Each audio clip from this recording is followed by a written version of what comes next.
Assalamualaikum warahmatullahi wabarakatuh.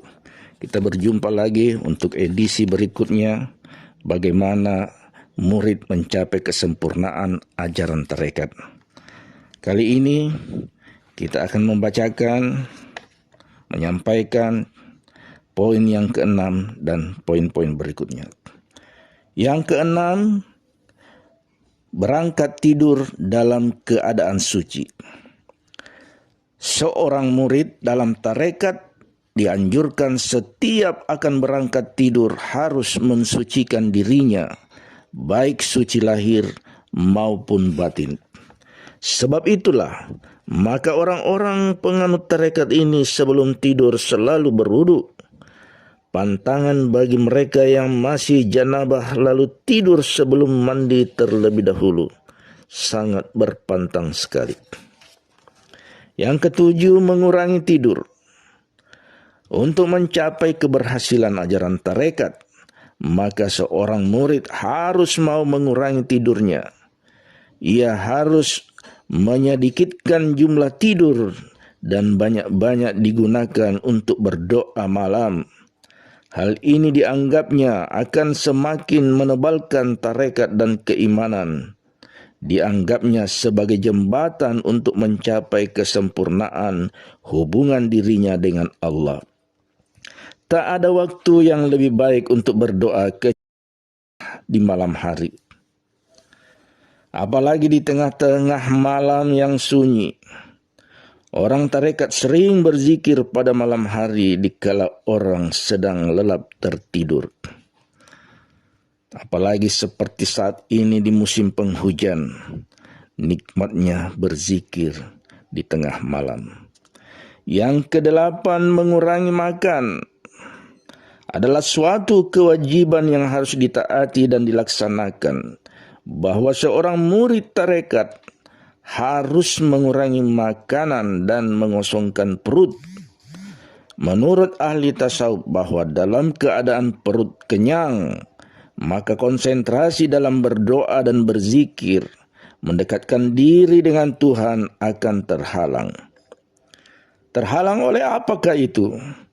Terhalang oleh suatu nafsu yang dipengaruhi oleh keduniaan.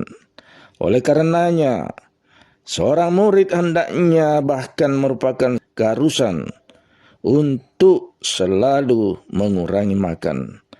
Sebab makan adalah kebutuhan lahir yang tentu saja akan membawa pikiran dan jiwa pada kelemahan iman. Kita sering melihat bahwa orang-orang ini suka sekali dengan berpuasa dan jarang tidur. Hal seperti itu semata-mata untuk mencapai ajaran sufi tingkat tarekat yang lebih sempurna. Yang kesembilan, membiasakan makan dan minum yang halal. Kiranya hal ini bukan hanya dalam ajaran tarekat saja, melainkan ajaran Islam pada umumnya juga menganjurkan agar semua kaum membiasakan diri untuk memakan dan meminum yang halal, menghindari hal-hal makanan yang haram. Namun bagi pengikut tarekat, hal ini memang benar-benar diperhatikan secara teliti dan berhati-hati. Mereka benar-benar menjaga makanan setitik zarah pun dari hal yang haram. Barang yang meskipun dalam jumlah sedikit dan termakan, maka akan mempengaruhi aliran darah yang mana akan mengotori jiwa.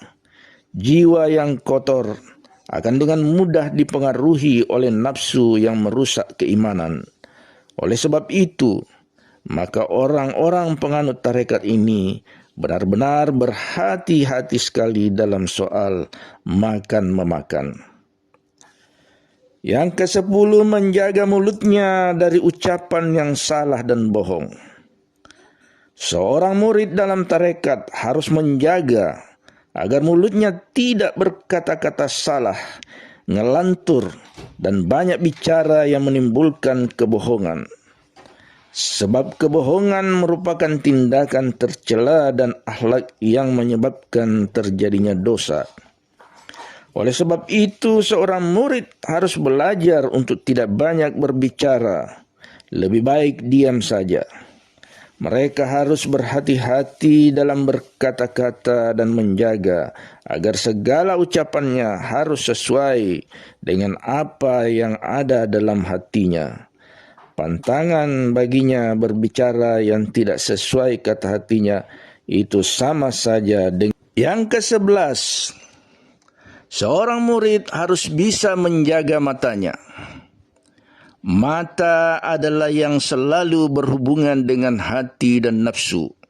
Oleh karenanya murid dalam tarekat harus bisa menjaga agar tidak mengumbar matanya dalam melihat hal-hal yang jelek dan merusak keimanan. Terlebih sekali orang yang menekuni ilmu tarekat dilarang melihat wajah-wajah yang cantik. Sebab wajah yang cantik akan merusak ajaran yang ia lakuni. Wajah yang cantik, jika dipandang akan membangkitkan nafsu syahwat. Sedangkan ajaran tarekat menjauhkan diri dari nafsu-nafsu seperti itu. Kemudian yang ke-12, menghindar perdebatan dan diskusi. Diskusi mencari kebenaran bagi murid tarekat sangatlah dilarang. Sebab mengenai kebenaran merupakan suatu hal yang menjadi tanggung jawab gurunya. Gurunya yang akan memberi petunjuk tentang kebenaran, sehingga murid tak perlu mempersoalkan tentang hal itu. Perdebatan dan diskusi hanya akan melahirkan sebuah pihak atau akhlak ingin mengalahkan sahabatnya yang lain.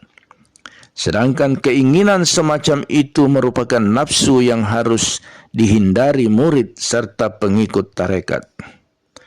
Seandainya beberapa murid telah terlanjur melakukan perdebatan soal ilmu tarekat atau syariat misalnya, maka segera ia disuruh meminta ampun kepada guru dan meminta ampun kepada Allah.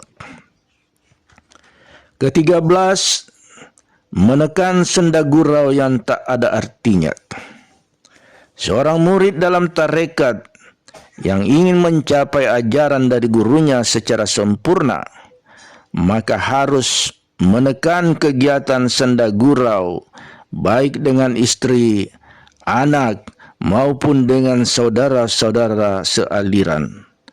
Sebab menurut pendapat syekh atau mursyid atau guru tarekat, bahwa dengan bersenda gurau menimbulkan pengaruh terhadap mata hati. Jiwa dan hati akan tertutup serta akan melemahkan komunikasi dengan Tuhan. Oleh karenanya, murid yang ingin memperdalam dan menjalankan ilmu tarekat haruslah menekan sekecil mungkin kegiatan bersenda gurau dengan seorang teman tanpa ada artinya bagi perkembangan proses pendidikan dan ajaran dari gurunya. Yang ke-14, menutup rahasia keistimewaan dirinya. Seorang murid dalam ajaran tarekat harus mampu menutup rahasia keistimewaan yang terjadi dalam dirinya. Misalkan, ia satu malam dalam tidur bermimpi atau mendapat mukjizat dari Tuhan, maka hal ini tak boleh diutarakan atau diberitahukan kepada orang lain. Hal-hal semacam ini harus diperhatikan dan dipatuhi jika ia ingin mendapatkan kesempurnaan ajaran tarekat dari gurunya. Seandainya ia menceritakan sesuatu keajaiban yang terjadi pada dirinya, maka berarti ia telah tidak bisa menyimpan dan menjaga mulutnya. Ia berarti telah berbuat sombong, maka akibatnya ia sudah mengingkari perjanjian dan baiat. Yang ke-15, seorang murid harus berdisiplin waktu untuk berzikir. Peraturan lain yang harus ditaati dan diamalkan demi mendapat ijabah maupun tingkatan tarekat yang sempurna ialah bahwa seorang murid harus berdisiplin waktu demi berzikir dan berdoa. Seorang murid dalam tarekat tidak boleh sembarangan, tidak boleh teledor, dan ceroboh dalam penggunaan waktu untuk berzikir. Ia harus berdisiplin. Misalnya ia setiap malam pukul 1 berzikir, maka hal itu dilakukan secara rutin dan terus-menerus. Hal ini dimaksudkan agar pendekatan diri kepada Tuhan tiada putus-putusnya. Yang ke-16, memberi obat hati pada orang lain.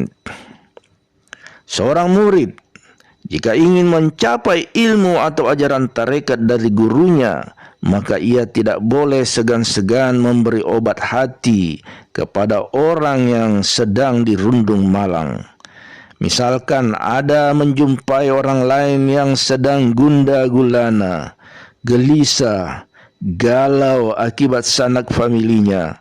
Salah satunya ada yang meninggal dunia, maka berkahilah bagi dia atau petuah-petuah, maka berhaklah bagi dia atau murid itu memberikan hiburan atau petuah-petuah yang sifatnya mengobati kegundahan. Atau misalkan ada orang lain yang mengalami putus asa lantaran sesuatu musabab, maka wajiblah murid dalam tarekat datang memberi petunjuk dengan ucapan yang lemah lembut, memikat, menawan, sehingga yang tengah putus asa gundah gulana terbuka mata hatinya dan kembali ke jalan Tuhan. Demikianlah persoalan hak yang dimiliki oleh guru dalam tarekat berserta kewajibannya dan hak serta kewajiban yang dimiliki oleh muridnya. Beberapa hal telah kita ketahui tentang tarekat dalam sufi, bahwa semua yang diamalkan baik oleh guru maupun oleh murid itu semata-mata untuk menempuh suatu jalan mana yang paling baik dan paling bisa membawa dirinya dekat dengan Tuhannya. Sekian, wabillahi taufik wal hidayah. Wassalamualaikum warahmatullahi wabarakatuh.